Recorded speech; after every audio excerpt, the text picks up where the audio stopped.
a cost of a preventive care is less than 100th of a curative care in hospital. True. Right? We need to understand that Indian healthcare is not just underserved, it is under-accessed also. Our hospitalization rates are amongst the least in the world. To always, as I say, prioritize Saraswati over Lakshmi. So always go into education, go into service more. I mean, if you go into healthcare with the purpose of earning money, then not only will you not earn money, but you will not be able to do anything else. Hello viewers, welcome to the next episode of Health Waves. Today we have with us one of the eminent thought leaders of the healthcare industry, Dr. Shuchin Bajaj. Welcome, Dr. Shuchin. So Dr. Shuchin Bajaj has been the founding director of Ujala Cygnus Healthcare. He's an internal medicine specialist and also Aspen and Chevening Fellow. He's been an advisor to the previous health minister and also to many other prominent NGOs and healthcare organizations. He's also the recipient of some of the most prestigious healthcare industry awards and accolades. He's also a serial entrepreneur and angel investor. So welcome, Dr. Bajaj. You have achieved a lot, in your life, and you have been an outstanding scholar, physician, a quintessential healthcare warrior. Your contribution, to the COVID pandemic is also very well recognized. You are a healthcare administrator par excellence and fantastic track record clinically and in the managerial field. Very inspiring journey. Can you please take us through it? Thank you very much, Colonel Sahab, for having me on your wonderful show. It's been an inspiring journey of yours as well, and I keep following you. As they say, nothing really is very planned, right? As Reid Hoffman famously said that entrepreneurs are people who jump off the cliff and then build a parachute on the way down. Right. So this is exactly what happened to me as well. I come from a very resource constrained family. My parents were refugees into the country. My father used to sell kites for a living for a very long time, and he used to live on the roof of a horse stable, because in the horse stable they were a large family that lived, including my grandmother, my father, his siblings and their relatives. So he had no space there really to follow his passion of education. Right. So he realized that the only way out of poverty was by education. He said, if I study hard, maybe I'll climb out of this poverty that my family is in. But unfortunately, the whole day he would spend making kites and selling them on the street. So the only time he got was at night. And at night his siblings would let him study because they were afraid that the lamp he was burning would burn all the kites and then they would have nothing to eat the next day. So he climbed onto the roof of the horse stable using a rope, and then he stayed there for a long time and studied there, and he got married there. My elder sister was born there. Right.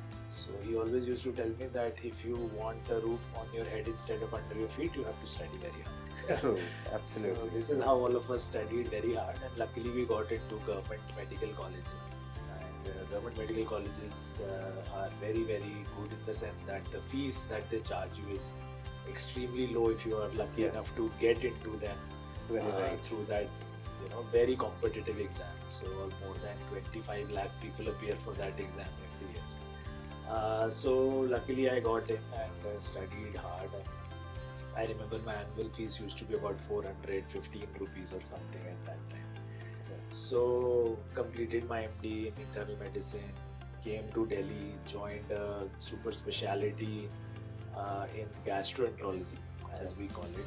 So I was pursuing that, and the rest of my family was still not out of that poverty yet. So some of my family is still struggling, some have climbed out, some are still on the way.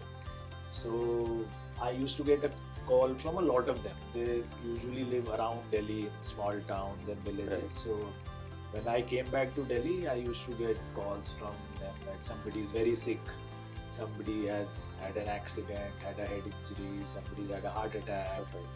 We are bringing this person to Delhi. Can you help us? Right. So on the one side, obviously, it felt very nice that now I was in such a position that I could help the family members. The only doctor in the family, and I can help. But on the other, it always used to keep troubling me from inside that why did these people have to travel for hours together in a hired jeep, because ambulances were also not very easily available. True. And cell phones were not common at that time, so sometimes I would keep waiting for them the whole night and they wouldn't turn up. And the next morning I would get to speak to them, and then they would say, "Oh, Doctor Sahab, the patient died on the way, so we are back in the village now." So poor healthcare delivery in smaller towns is what you are really speaking about. Yeah, absolutely. And not just poor healthcare delivery. So the thing is, when I went to their funerals, I would get to hear stories about, oh, maybe he's lucky that he died on the way. Because the last one that did make it to Delhi stayed in a hospital for 15 days. His wife had to sell off his land, his fields, his house even. And then he died after 15 days. So look, now his wife is begging on the street. So one is access, that they don't have access to good healthcare delivery. And second point you are bringing out is the affordability.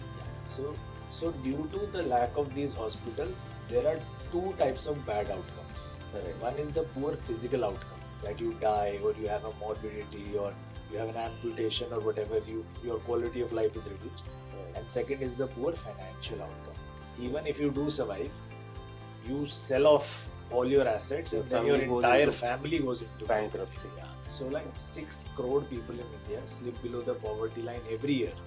Just due to healthcare costs. Very serious problem. 1/4 of all admitted Indians, we don't realize it in the circle that we are living in. But 1/4 of all Indians that are admitted into the hospital have to sell some asset or the other to pay for the financial needs. This is one of the major gaps in the healthcare delivery in our country, which needs to be addressed. And forward-looking new age startups like ours, AyushPay, is trying to make that dent in the primary healthcare, in the secondary healthcare, and making healthcare affordable and accessible to precisely these kind of patients. Very valid point you brought, Dr. Bajaj, that accessibility is a major problem. A lot of people die in these smaller cities without access to good healthcare delivery, and it is not cheap in bigger cities. So traveling, a lot of time is wasted in the commute itself, and some patients would obviously die, and this happened more during the COVID pandemic. Now Ujala Cygnus Healthcare is catering to these kind of needy patients.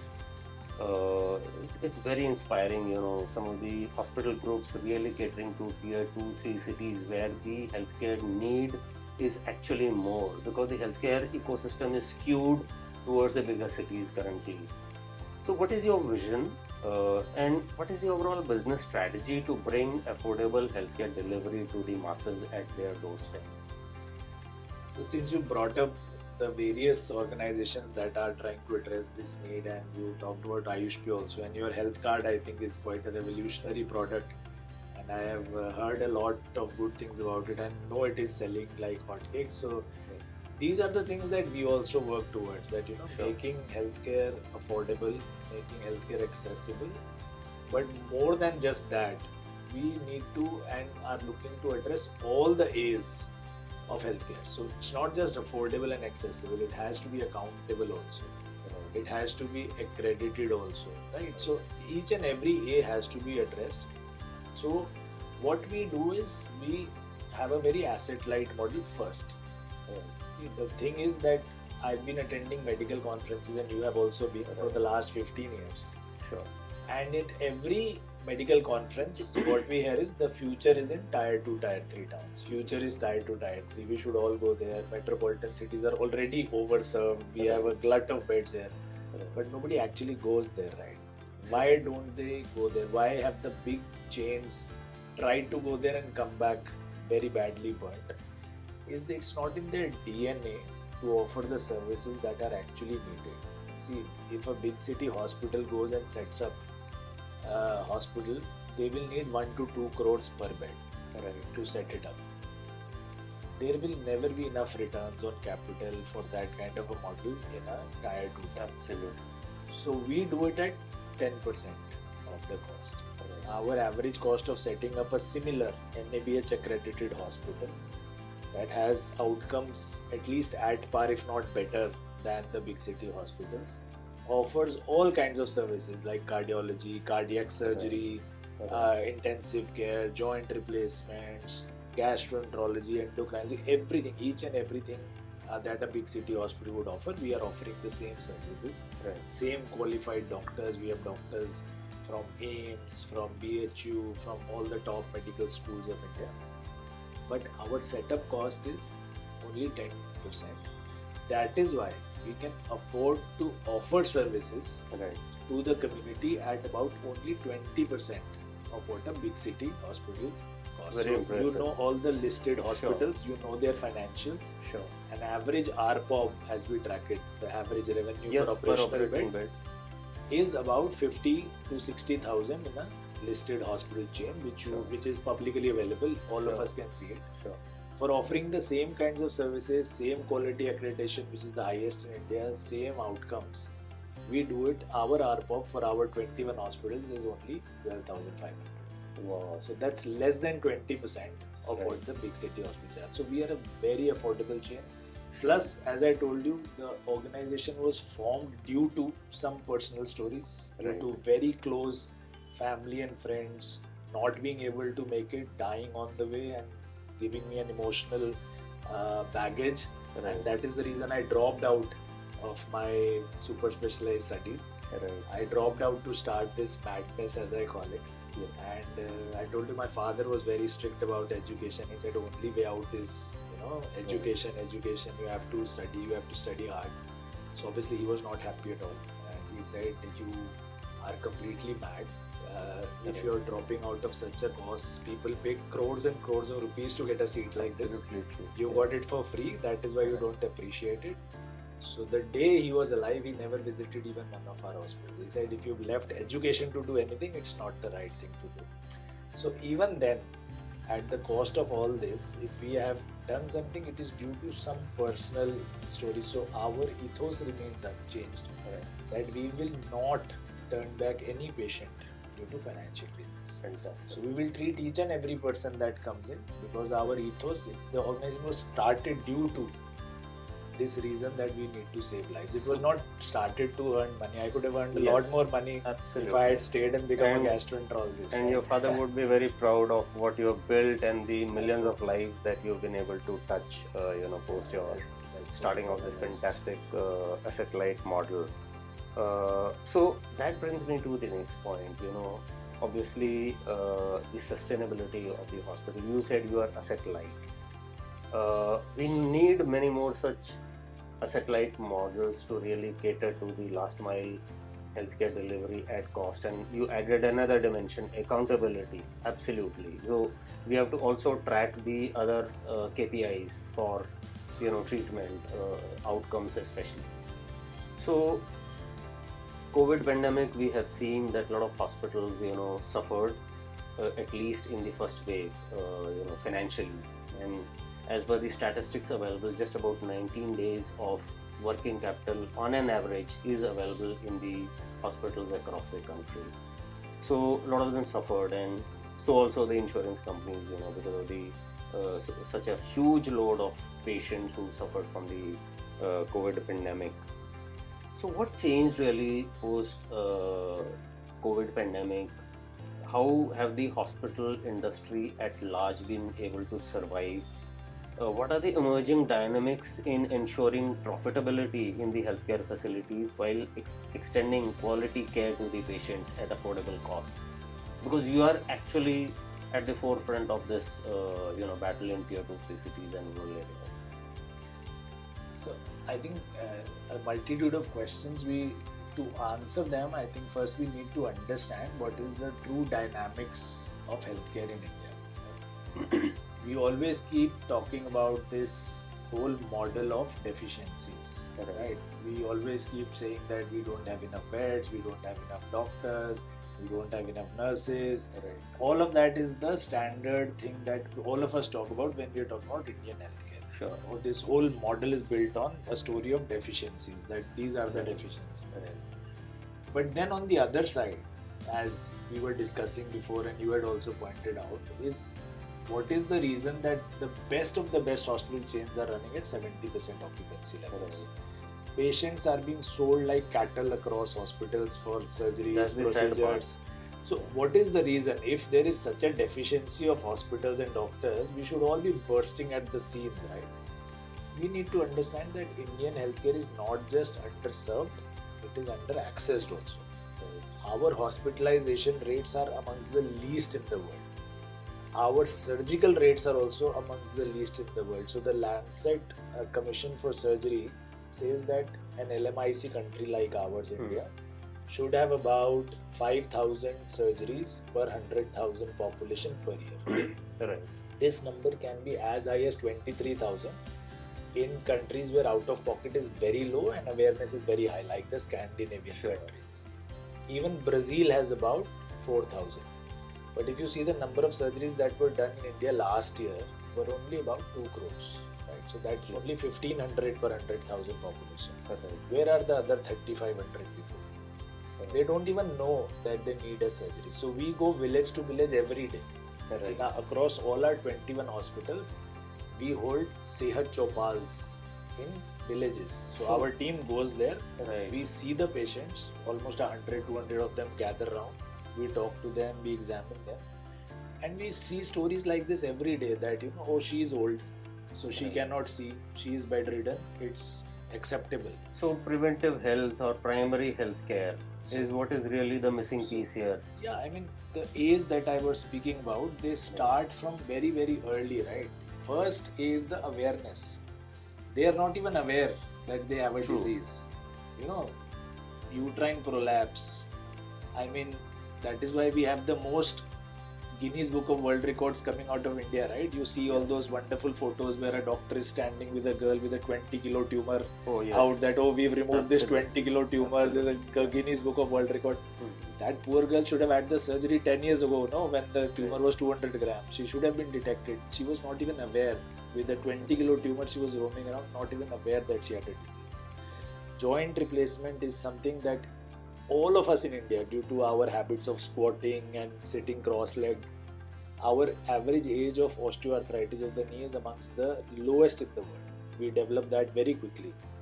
You see any elderly lady, she'll be walking like this, having difficulty climbing upstairs.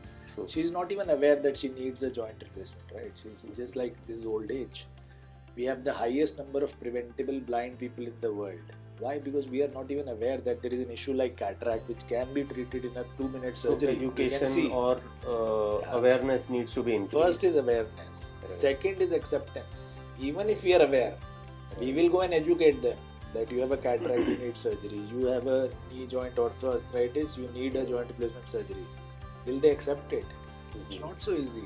They say, no, we don't want any surgery. Why should we have that surgery? Yes, very so true. Affordability comes very late. Also an issue. Affordability comes late in that. So first is awareness, you should be aware. Second is acceptance. You should be accepting that, okay, I will get that surgery. Third is availability. If it's not even available, the treatment is not available, then what do? You may be aware, you may be accepting of that treatment, but we say, no, there is no treatment.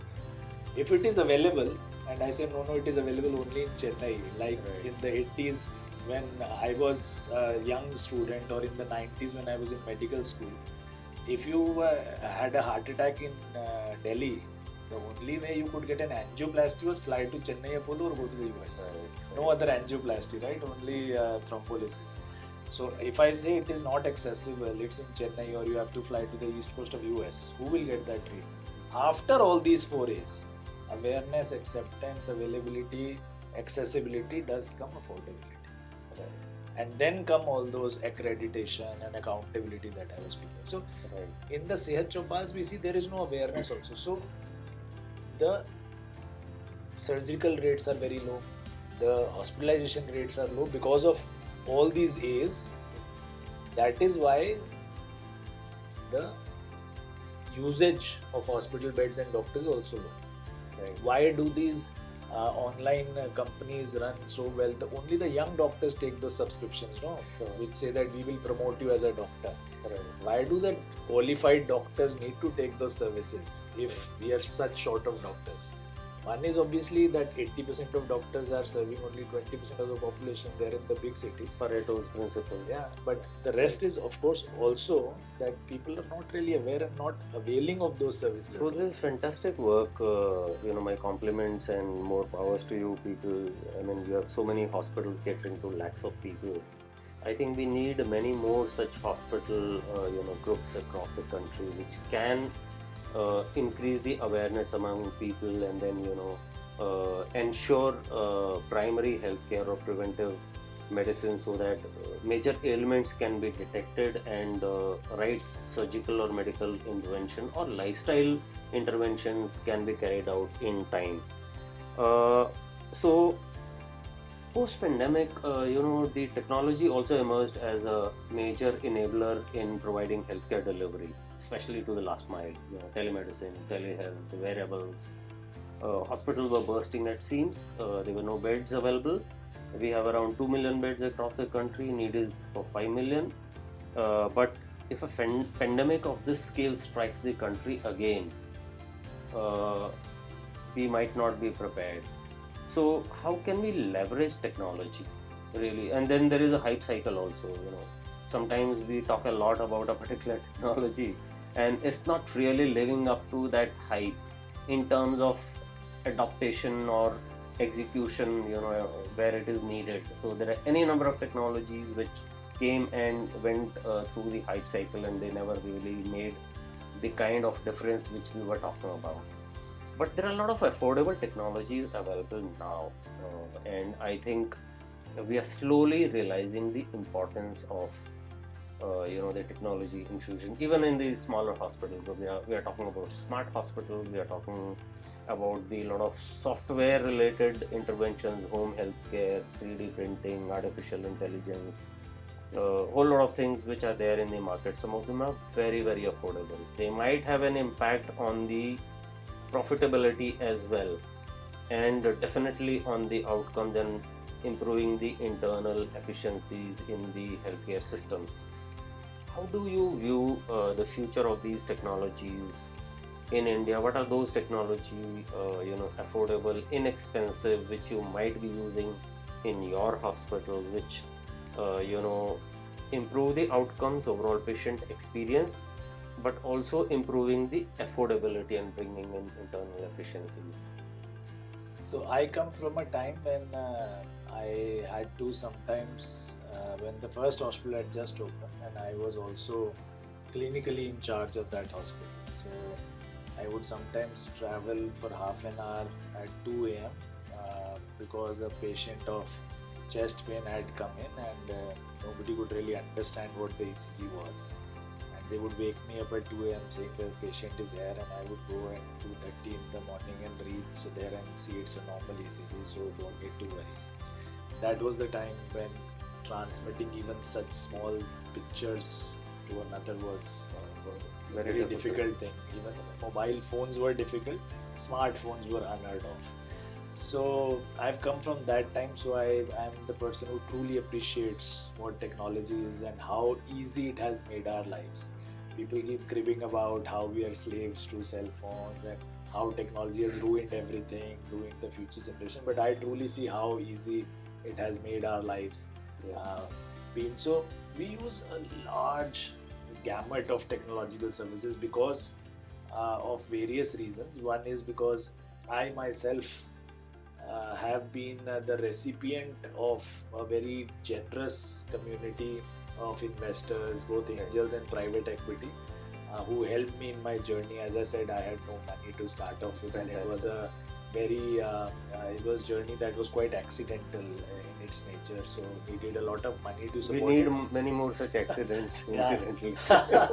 No, but I was very lucky that I found very generous friends and then private equity investors who were willing to support, who believed in this dream. So I, because of that, I feel it is my duty also to give back a lot to the community. So I do a lot of angel investing, a lot of mentoring to startups. So I get exposure to a lot of technology that they start to bring up. I also sit on the board at FIT IIT Delhi, which is the Foundation for Innovation and Technology Transfer, which is the core of all the startups coming out of IIT Delhi, including the PhD center. So I see a lot of technology coming out of there as well. So I am exposed to a lot of it, and that is why I work with them as well. And our hospitals are a good center for them to pilot and test their technology. So it's a win-win both ways. So we do a lot. So for example, a simple thing like ECG machines that are automatic diagnostics at the ECG. Like I said, I used to travel half an hour, so this one was very close to me. And then whatever, if the machine, IoT. if the machine finds an abnormal ECG, it automatically escalates it to a cardiologist, and a cardiologist sees it. And as I said, most of our hospitals are in very small towns and kasbas. So around that is an army of doctors who are not very qualified, who sometimes don't even have basic degrees. So they don't really know how to read those ECGs, right? So sometimes we are the ones who call them first, because our ECG machine is there, it's remotely controlled. So as soon as they do an ECG, we will get an alert that this MI or arrhythmia patient is here. And we will call that doctor that, okay, in your clinic there is a patient who's having a heart attack right now. They don't even know it. So we tell them that we are sending an ambulance to you. You would have saved so many lives because of this real-time intervention. Yeah, because they don't even realize what is going on. So it saves lives, of course. It helps the doctor not feel too guilty about not knowing all this, because see, reading ECGs is a complicated thing. During my MD days, I had to read about 8 books on how to interpret an ECG, and still I may miss something, but the machine doesn't really miss a lot. So it saves the doctors, it saves the patients, and it acts as a funnel for us to bring in the cardiac patients into our cardiac centers. Because our cardiac centers also need patients to keep functioning and be sustained. So it works in a win-win for everyone. We do a lot of technology around queue management, around patient appointments, around patient engagement, how to keep. So we have treated more than 2 million patients now. Just to keep engaged with those 2 million patients is a big task in itself, cannot be done manually. So a lot of technology is used on WhatsApp. I am a strong believer that we need to be where the community already is. So don't create new pastures for communities and invite them there that, okay, we've created this app for you, you should come here, or we've created this website for you. Community is already on WhatsApp, community is already on Instagram, already on Facebook. So we go there, we go where the community already is and engage with them there. So this really creates a continuum of care for a period of time. If you're able to be in touch with the patients, obviously you will detect a lot of diseases quite early. So you are actually helping the larger cause of preventive health also, while also taking care of their current healthcare needs. So it's a fantastic initiative. So this way we increase our revenue, while at the same time decreasing cost for the community. Because see, you realize that a cost of a preventive care is less than 1/100th of a curative care in hospital, right? And that is only the direct cost that we think of. We fail to take into account the most important costs of the disease, the indirect cost, the intangible cost. So for example, we have about 70 million diabetics in India right now. And we are producing only 70 endocrinologists every year. So that is another picture altogether. Kind of disparity we have. But the 70 million diabetics we have, we know that 1/3 of them will end up into kidney failure. We know that. 1/3 of them will go into kidney failure. We are amputating 1 foot almost every minute due to diabetes. So if a patient comes to us with kidney failure, we can pat ourselves on our back that we are affordable. We do Ayushman Bharat. We'll do your dialysis for free. You won't need to pay anything. The government will pay. And we will save you money. Or if you are coming for an amputation, again we can say we can do the surgery through Ayushman Bharat. Or even if you are paying cash, it is only about say 25,000 rupees, less than 10% of what it would cost you in a big city hospital. But is that 25,000 or is that 5,000 the real cost of the disease? Is it going to cost that patient only that much? No, that is not that is, we may say that we are saving the patient 5,000 rupees. Right. But the cost of the, as you said, the loss of productivity, the loss of future wages. So now Yes. you are into kidney failure, you are going for dialysis twice a week, or you have been amputated. You can't really go back to the factory or the fields where you worked in. So Right. your future wages that are lost of the next 10-20 years are into lakhs and lakhs of rupees. Sure. Who's counting that? Sure. And the most scary cost is the intangible cost. Now, because you're out of a job, you will pull your children out of school and start sending them to work. And somebody has to work. Yes. So future entire generations will be lost because you could not control your diabetes or even maybe detect your diabetes in time. Right. How did I reach here, sitting here talking to you in front of these fancy cameras and everything? Right. Is because I could study. Yes. I had no financial background. If my father had passed away when I was very young, maybe I would have been driving a car or running a fruit juice stall even now, Sure. like many of my cousins are. So it is only because of education and the fact that there was no catastrophic health event in my family that I could do it. My one of my colleague who's standing outside, who drives me around a lot, so he tells me that he was a topper in mathematics and racing till 6th class in school. He used to top in these two things, and suddenly his father passed away. He doesn't know why. So his mother said, now you have to start working because somebody has to work. So he started doing odd jobs and now he's driving around a car. Sure. Maybe if he had completed school, college, maybe he would have done something in maths or sports or something, right? Sure. So his life would have been very different Yes. compared to what it is now. So technology is really helping us save a lot of lives, and we need to scale it up. And one of the ways is to take it through the PPP route. A lot of state governments are coming up with, establishing of hospitals or diagnostics or ambulance vehicle networks, for example, to take care of critical medicine cases also. So PPP project could be one of the ways to actually bridge this healthcare divide or take delivery to the last mile. Right? Many governments have actually implemented these projects, and this needs to be scaled up much higher. And a lot of funding needs to be made available even to the private players so that they are incentivized to open hospitals in tier 2-3 cities and rural areas where the healthcare delivery currently is abysmal. We've been talking a lot about it everywhere. So how do you see the PPP projects playing out? Is your group also involved in some such initiatives? How do you view they might be able to help the larger cause of serving 1.4 billion Indians in the rural areas? The first thing that we need to solve for in PPP projects is remove this trust deficit that exists between the government and the private players. There's a huge trust deficit. The government will always keep thinking that the private players are here to just earn money, Make money. profiteering. They Right. don't want to do any service. Yes. The private sector will always be wary that we will do the work and will the government pay us at all or not. At the end of it, we will not get any money and we'll end up doing things for free. So this trust deficit that is there is the root cause of all the failed PPP projects that we've both heard about and seen firsthand. Very true. But where the trust actually does work, and it depends, I think, very much on the officers and the political leaders leading that initiative. If they are strong enough, there are plenty of private players who are ready to come and work with the government.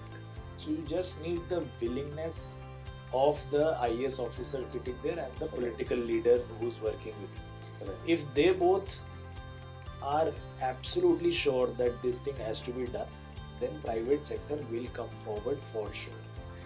Unfortunately, that political will and that freedom of the officers, the willingness of the officers right now is not very sure.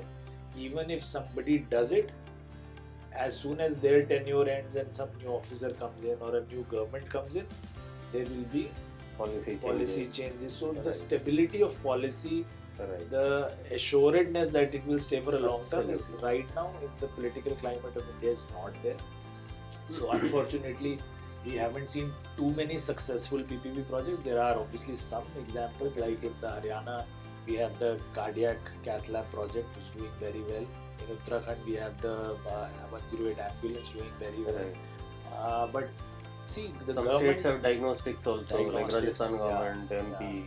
Diagnostics, especially radiology, which is a very expensive. Odisha has hospital project. Right. So Odisha, we are the ones who are also doing hospital projects, although we have not really launched a hospital there, but we are hopeful that we will be able to in at least 2 towns, if not more. Correct. But see, the government will always have the maximum reach in the community and the maximum availability of funds to do it. The private sector will always have the best execution capabilities, always. So And if these two can come together, then it is always a win-win for the entire community. One of the challenges, Dr. Bajaj, is really the clear line to profitability. I mean, we all know that the hospital industry is capital intensive. You have to invest everything upfront. All your interests and other fixed costs will start from day one, but your profitability is always elusive. So it takes many years to break even operationally, and then payback periods are even longer. So I mean, the government obviously has to pitch in there, handhold the healthcare providers, provide viability gap funding, and ensure that the schedule of charges, like Ayushman Bharat, we keep discussing, the charges are absolutely abysmal. They don't help us, provide that quality of treatment which the patients really need. There is a huge disparity between a cash-paying patient and Ayushman Bharat, schedule of charges. So I think a lot of things, policy changes at the government level are also required. A lot of financial support and clear line to profitability for the providers, because today none of the big players is actually investing in primary or secondary healthcare in the smaller towns. Until they come in, the landscape is going to change very little in future. This brings me to another critical aspect, that currently the imbalances in the healthcare infrastructure is alarming. And if you look at a study was carried out post COVID pandemic in 21, we had around 1.9 million beds, and of those 1.2 million were with the private industry and the balance with the government organizations. Just 48,000 ventilators in a population of 1.4 billion people, whereas the requirement is of 270,000 ventilators. This is not even a pandemic situation. This is in a day-to-day scenario when we have to service large number of critical patients across the country. Imagine if there is a pandemic of COVID magnitude striking again, what the situation might be. Within the states and the union territories, there is a huge disparity in the number of beds. Just to tell you that for 1,000 people, as per the WHO mandated, we need 3 beds per 1,000 people, right? In Daman and Diu, among the union territories, we have 9 beds. Chandigarh, 5 beds per 1,000 people. Puducherry, 3.75 beds. Now, among the larger states, Karnataka, 3.92 beds. Bihar, Odisha and Chhattisgarh have absolute abysmal bed ratios. Bihar has 0.26 beds, Odisha 0.55, Chhattisgarh 0.56 beds per 1,000 of population. Obviously, the disparity across the country is huge, and this is telling. Now look at the number of hospitals in 2019. As per a study carried out, we had total of 69,000 hospitals, and of those 26,000 hospitals were public, balance were private, and the number of beds by the public were around 29%. OPDs serviced by the public facilities were 18% only, the balance by the private, and IPDs 44% by the public facilities, which shows how skewed our healthcare delivery is. That if such a large number of people, 44%, are going through some of these surgical medical interventions in just 29% of those beds available, the situation is really alarming. Many of them cannot afford this kind of a treatment. So 23% of the patient don't have access to enough money for getting those kind of treatments. Something which AyushPay is trying to also solve for them by bringing affordable medical loans.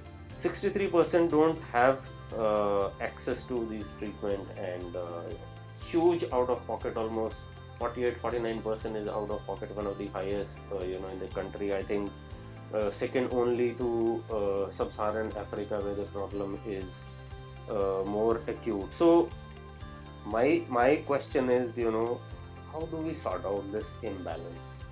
What steps does the government of India need to take to address this kind of a huge disparity? This disparity exists and there is no denying it. Let us find out what are the reasons. Let us go down into the grassroots and see what are the reasons. Right. So as I told you my story, when I quit working in one of the biggest hospitals of Delhi and started going towards these small towns to open hospitals where the need was, the first reaction was, you are mad. Right. People come from small towns, they grow up in small towns and they come to big So cities once looking they are at settled. it purely from the profitability, they were not wrong.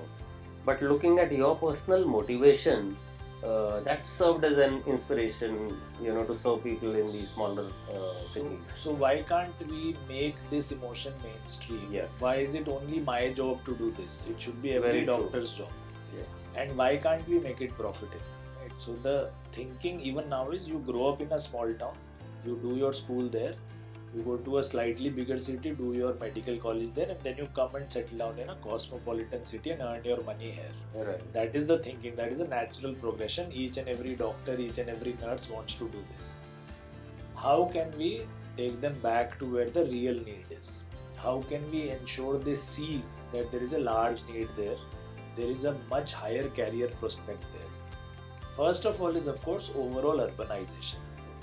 Nobody will go and work in a PHC if it does not even have a water and electricity connection, which 25% of our PHCs still do not have.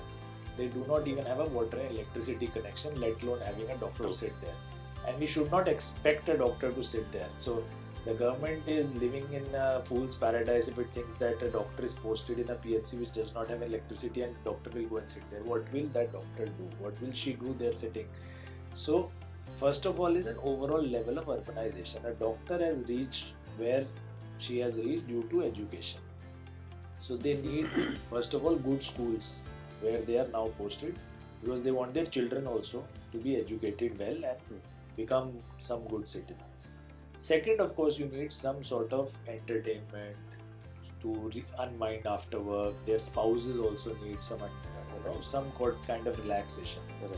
So a good school, a good mall, a theatre, something like that is needed in the town where we want our doctors to set up their own practices. They don't want to set up a hospital and then send their children out to school and have nothing to do after 6 p.m.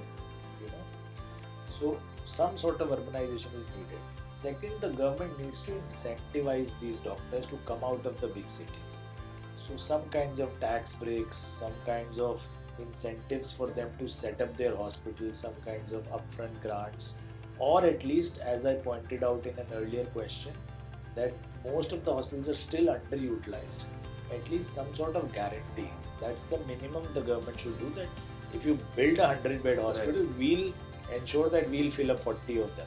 Yes. You have to fill the rest only 40, so you have 70-80% occupancy. It should not be that the doctor is only able to fill 40 and then going into losses, which most doctors do. As you said, the working capital gap. Government needs to pay on time. Right now what is happening is doctors and patients are coming together, they are finding each other, we are creating ecosystems for them to find each other through our hospitals. But when they come, they are that the government will pay for us or a third party will pay for us. The treatment happens, the market failure doesn't occur, but then the payment comes after 2 years. So then the small town doctors with not very deep pockets cannot afford that kind of a True. payment delay. So the government needs to pay on time, the government needs to offer some tax incentives, some upfront capital, some viability gap funding, and some sort of assurance that we will help you in bed utilization.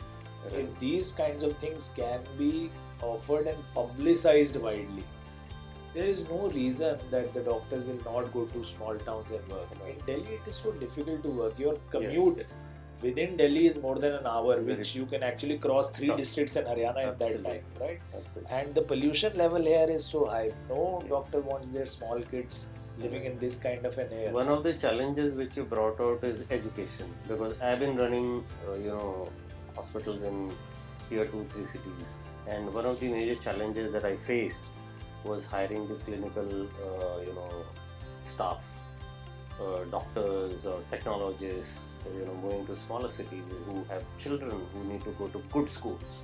So you brought out very valid point, the entertainment facilities, schooling facilities, maybe job opportunities for their wives. All these things, if they are taken care of, I think, or incentivization of these doctors or the other staff, maybe some kind of scoring in future. Because if you have to fill the larger, end or goals of the Ayushman Bharat, we need to tap into the rural areas where currently the delivery is so abysmal. So obviously funding is always one of the major constraining factors. Who will provide that kind of capital to invest in a smaller city? What you have exhibited through Ujala Cygnus is there is money to be made at the bottom of the pyramid, provided you keep your hospital asset light and you manage your costs, convert your fixed costs into variable, and work out your staff in such a manner that you are able to provide treatment at such affordable cost. ARPO of 12,000 rupees. Fantastic. Compatible treatment here would cost 4 to 5 times more in bigger cities. I have experienced it. A lot of consolidation is currently going on in the healthcare industry over the last 4 years, post-19. Last year was the highest, almost 30,000 crore investment took place in the hospital industry. Right, it's good in a way because it will make fresh funding available. So in just one deal, Temasek, the sovereign fund of the Singapore government, they invested $2.4 billion in Manipal Hospitals Group to take their holding from 18% to 59%. Right? Manipal also acquired, Emory Group. They had acquired Columbia Share Hospitals Group before that. Max has acquired Sara Hospital for 940 crores. Fortis is consolidating. Apollo is adding more beds. So this kind of a battle going on. Medanta is starting more hospitals in Delhi NCR and elsewhere in the country. Shelby is coming up with a large number of clinics. So most of them are listed companies. So with this kind of investment, 30,000 crore is huge. And how do you think this kind of infusion of capital through the PEs, private equity funds in India, is going to help bridge that funding gap? And what policy changes should the government of India make to make the investment in tier 2, 3 cities and rural areas more attractive? So first we need to understand where has this 30,000 crore gone. It's gone only into the cosmopolitan towns and tier 1 state capitals. Right. Nothing has gone below that. So we are actually feeding the cow that is already well fed and fat. We already have an oversupply of beds, hospitals, clinical facilities in these big cities. And now they are dependent on medical value travel, medical tourism flowing into them. They cannot really fill up their beds with local patients, right? So they are catering not just to India but to the whole wide world. We are acting like check dams around all of these cities, right? So post-COVID, obviously there has been a very big stress on vocal for local. Right. And people are not very happy going into the big cities and getting lost in the big hospitals. They don't even know what's happening to the patient, what treatment is going on. Nobody is talking to them. They're like lost in thousands of people. So they want a hospital which is closer to them, which is trustworthy, which is accountable, which offers the same kind of services. As I said, when in the 80s and the early 90s, when I was a young student in school, If you had a heart attack, you had to travel to Chennai or the US, right? Right. Now it is unthinkable. Now people are traveling into New Delhi Yes. for treatments of heart attacks, even heart transplants. So this change will happen in all the other towns of India as well, sooner or later. And we keep talking about them as small towns, but they're not really small towns. In India, nothing is small. Yes. The population that we are speaking about is humongous. We are looking at a hospital now in a town called Jaunpur. So Right. Jaunpur people, if they hear on this video, they would say Jaunpur must be a very small town, like a Kasbah or something. Do you know how many people live in Jaunpur? More than 50 lakh. Wow. The population huge of the number. district and surrounding is 74 lakhs. That's huge. So 74 lakhs people is almost a third of the population of Jammu and Kashmir living in one district in Uttar Pradesh. So people are tightly packed and Jaunpur has nothing. No medical facility to speak of. If somebody has a heart attack, head injury, any critical illness, they all have to travel to Varanasi or go to BHU. And as we know, the government hospitals are already oversaturated. There are no beds there. Just yesterday we heard a very sad news of a road accident patient who was being taken to a police station by the police, jumping out of the police vehicle, and then all night the policemen themselves, who are considered to be powerful people in their own right, they're educated people, they took the patient to 4 hospitals in Delhi. None of the hospitals were able to treat the patient. One did not have a functioning CT scan, one did not have any ventilators, one did not have any ICU beds, and the patient kept going around hospitals and expired in the morning at 6 o'clock, having an accident at 10 p.m.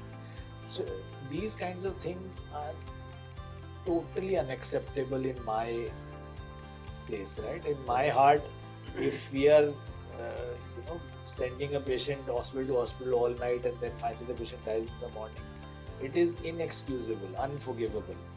So right. we are seeing it on a day-to-day basis in India, and I think we are immune to it now. So we need to really make sure that these kinds of facilities are available to every community at every possible place at the shortest distance, and nobody dies on the road.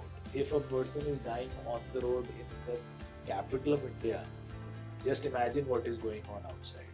So we really need to make sure that the Tier 2, Tier 3 cities are well funded, they are well served, and it is the duty of the government to do a lot of it. But if more models like us come in, then I think more private equity investors as well as other investors would also feel confident about backing chains like us. We already have 3 private equity investors on board.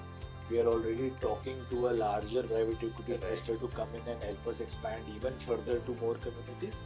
So we need more models like us. We cannot go to all 810 districts. So really speaking, your model actually proves that we can have groups operating in tier 2-3 cities also, catering to really the underserved areas, like you spoke about Jaunpur, that none of the major groups is there, and there is such a large market which needs to be served, and the local players are totally unorganized. Their infrastructure or the clinical excellence is not up to a particular required standard to extend that kind of healthcare delivery. Yeah, I think the private sector needs to now flip its model from a historical city-centric, low volume, high cost model that it has always been, to a more of a rural-centric, high volume and low cost model. Satellite. So the model needs to be flipped.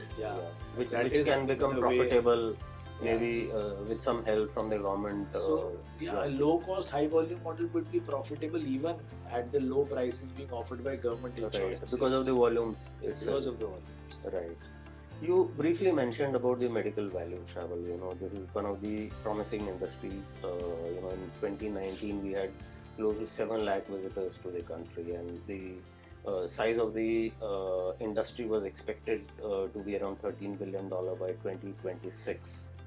And we are catering to large number of patients from Africa, SAARC countries, and some of the other countries in the Asia Pacific region, purely because we have fantastic healthcare infrastructure, 40 plus JCI accredited hospitals, state of the art, comparable with some of the best in the US, 1500 plus NABH accredited facilities, at almost 1/5, 1/10 the cost. So same clinical excellence, compatible infrastructure or better, but at a fraction of a cost. How do you see this industry progressing in future? So when we talk about medical value travel, the first picture that comes in regarding to medical tourism for everyone who's seeing this broadcast or general population also is about rich foreign people coming into India and getting treated at fancy hospitals for complicated illnesses like transplants and cancer at a very high cost. Sure. That is what the image comes into. But most of us don't realize, or even if we do realize, we forget that the biggest medical tourism caterer in India is not any private hospital, it is AIIMS New Delhi, which caters to the maximum number of foreign patients which come in from Bangladesh, coming from Nepal, coming from Pakistan, Sri I think this Lanka. would be a news to many viewers. Yeah, they don't realize it. Right. So they don't even realize that so many government medical colleges cater to people coming in from SAARC countries. Right. Our hospitals in Uttarakhand, we are not fancy hospitals. As I said, our RPOBs are amongst the lowest in the private hospital segment. We cater to thousands of patients from Nepal every day. Mm-hmm. And they have a very good model where the village committee funds the treatment, right? This happens in Africa also. Yeah, crowdfunding from the yeah, family. They all contribute. Yeah. They all contribute, and if anybody falls sick, the village committee will pay. Absolutely. And the village committees in Nepal are very well informed, very well educated. They have tie-ups with hospitals like us. That the patient will come, you have to treat the patient. We will pay later once we collect the money. So don't refuse the patient. So they are already tied up. So there is a lot of medical value travel happening all across the country. Of course, the biggest value financially comes from the Gulf, the Middle East, East Africa. These are the people who bring in a lot of financials into the country, and then of course after that is Afghanistan. But the maximum numbers in terms of patients come from SAARC countries. Right. So we need to see how we can make sure that we create value on both sides of the spectrum. So this side of the spectrum is already being catered to by the big city chains, the bigger hospitals, the JCI accredited ones, who do fantastic work. I think they have outcomes which are better than anywhere else in the world. Right. And as you said, at 1/10 to 1/5 of the cost. But there is a large chunk available down here also, which chains like ours can cater to, which more groups can come in. It doesn't need a superstar transplant surgeon or a superstar onco surgeon to do it, or JCI accreditation to do it. There's a huge number of people coming in from SAARC countries who are here to access lower tertiary care, and sometimes even higher secondary care. Yes. So if you can offer a model to them, you can be extremely successful. You just need to identify the problem. Except for the organ transplants, heart, lung, kidney also, they become very democratized. And smaller hospital chains are doing it successfully. Once upon a time, we always thought that CABG was tough. But now almost everybody is doing it, and the cath labs are doing PTCAs so successfully. And, I think the future growth will come from tier 2, 3 hospital groups, not just those 40 JCI accredited hospitals alone. And maybe some of these patients from SAARC countries or other, poorer countries, they would find a lot of value taking treatment in these hospitals.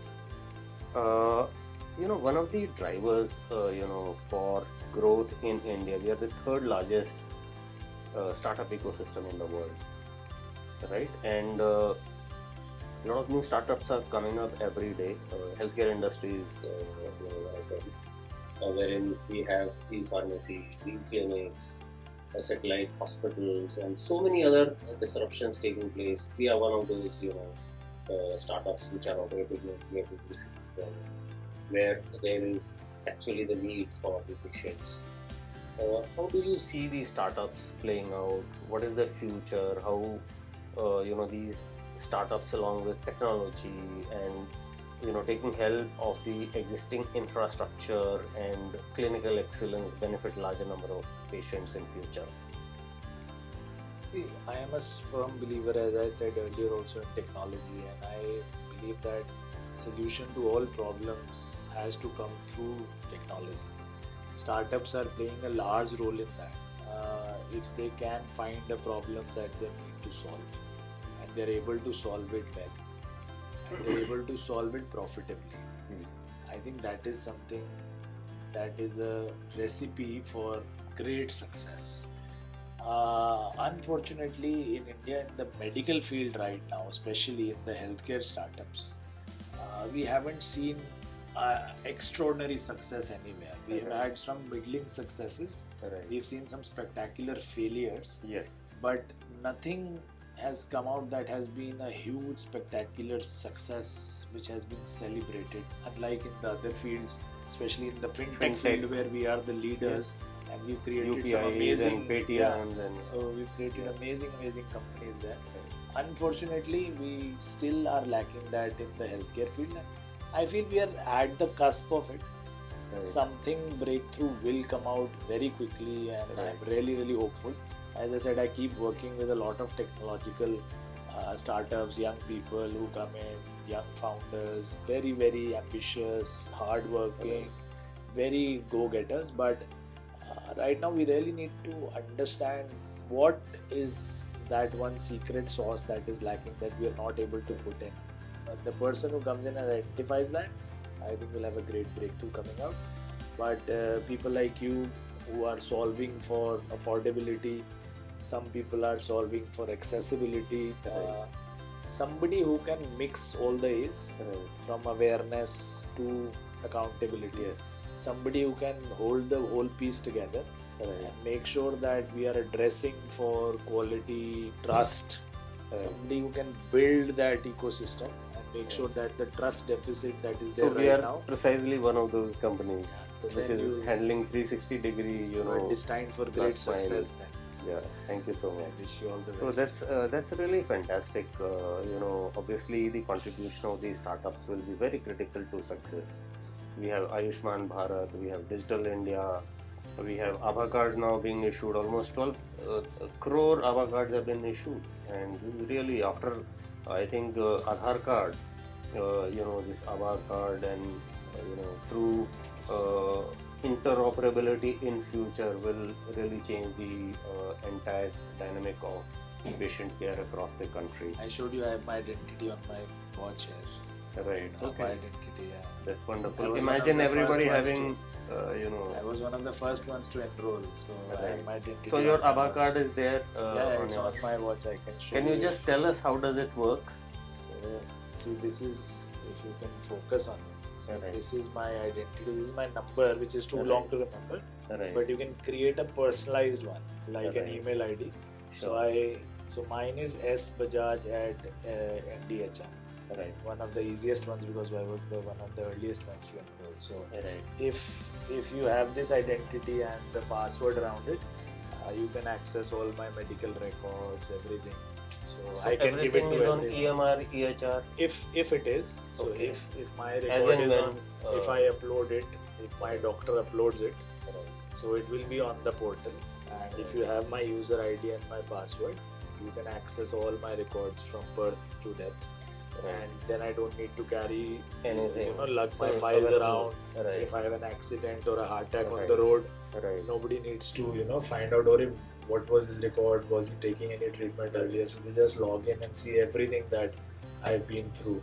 So all the history is available. And also through predictive analytics, this data can throw up some amazing clinical insights in the future of your health, or if you need to make any lifestyle changes right now, all that can be done through this data, which will be available in future. Fantastic initiative. Same example of 1/3 people going into kidney failure out of 70 million diabetics. We know that 1/3 will go into kidney failure. Unfortunately, right now we don't know which 1/3. Okay, so now we see the 1/3 that have gone into kidney failure. We see what are their parameters, what are their characteristics. Somebody had a high homocysteine level, somebody had a low HDL level. Now we know these are the 6 factors that are common amongst all these 1/3 people, the 30 million that have gone into kidney failure. So now a new diabetic who comes in, we just check these 6 factors. Do you have these 6? If you have one of these 6, then you are at high risk. Then we need to really make sure that you control your diabetes well. If you don't have any of the 6, then we are confident that you may not, there's a high chance you will not going to be deficient. So we don't work that hard on you. So we can identify people who have to be followed up very rigorously to avoid complications very early on into their disease process if we do this. So it's a kind of wearable, which helps on multi-dimensional clinical data, which can be very helpful to everybody in the ecosystem, doctor, nurses, patient, and everybody who can take care of him when the need arises. So this has been a wonderful discussion. What would be your parting advice to the new generation of emerging leaders? You had such a fantastic, inspiring journey. I'm sure they will all like to hear what exactly they must do to reach this level. So I think the most important thing to focus on if you want to do something in healthcare is to always, as I say, prioritize Saraswati over Lakshmi. So always go into education, go into service more. I mean, if you go into healthcare with the purpose of earning money, then not only will you not earn money, but you will not be able to do anything else. So money always follows when you are following your dreams, your passions. So the important thing is to identify a problem that the community has